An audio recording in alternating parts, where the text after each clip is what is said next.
the Director of Medical Education in AI from Stanford University and award-winning magician, Dr. Jonathan Chen. So did you go through medical school with Jonathan?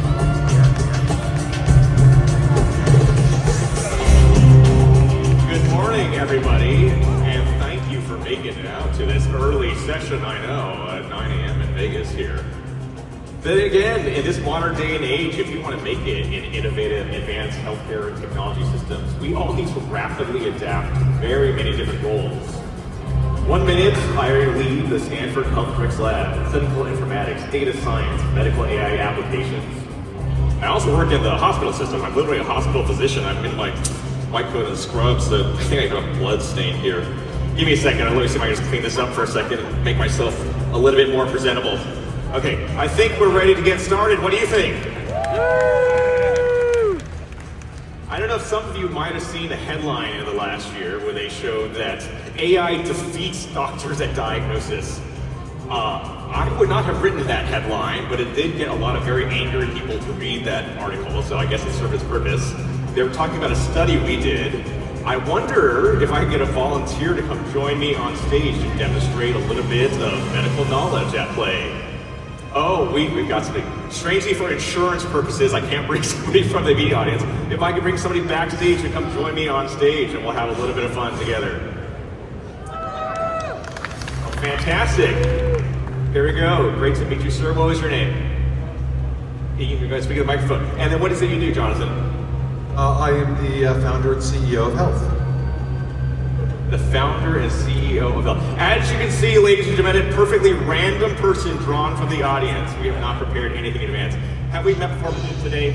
Have we done anything in advance? Absolutely never. We're just completely made it up. I wondered, are you familiar at all with what this is? I am not. What this is pocket medicine. Anybody here is a doctor or nurse? Probably recognize this. Oh yeah, from medical school. We used to call this thing our peripheral brain. You stick this thing in your white coat.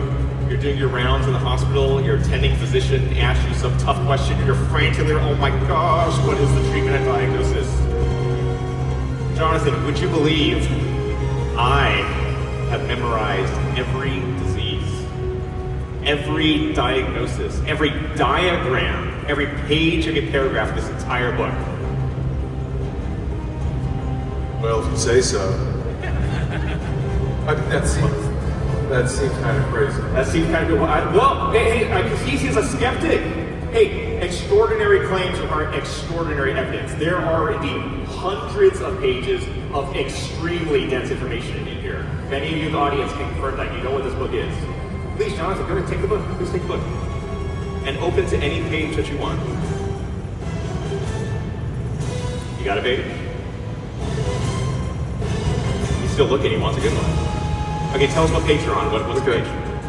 What page I'm on? Page 95. 95. And what's like the title of the first line? Sepsis. Of course sepsis. Of course sepsis. Look at the bottom. Look at the very bottom of the sepsis page. We need our reading glasses. Very small. Very dense information. Can you look at the bottom of the sepsis page? I believe you will find that it says pocket medicine. It does. Jonathan confirms. Thank you very much. Thank you for that applaud, one of you, I guess. That's okay. Okay, it says pocket medicine every page. I'm also, I'm peeking, all right? Yeah, I'm trying to see the book. We have to establish test conditions for this to make sense. Jonathan, could you turn and face this wall? Okay, and I'm going to turn to face the opposite direction. So we are now back to back, shoulder to shoulder, cheek to cheek, as it were. This is important. Because, Jonathan, what if I leaned over on this side and I tried to sneak a peek? Yeah, that's right, exactly. Protect that book. Don't let me see it. What if I leaned over on this side and I tried? Yeah, exactly. Don't let me see that book, Jonathan. You got it. Very good. Open to another page in the middle. Open to another page? Yeah, just any random page. You got one? Okay, tell you the page number? Or read us the title of the first line. What's the thing? Heart failure. Say it again. Heart failure. Heart failure, of course. Oh, Is there a big flow chart that opens it up? A flow chart, yes? Yes. Yeah, and at the top it's like left-sided heart failure, and then the first branch of the right says rule out mitral valve disease. Yeah. Consider myxoma or pulmonary VOD, veno-occlusive disease.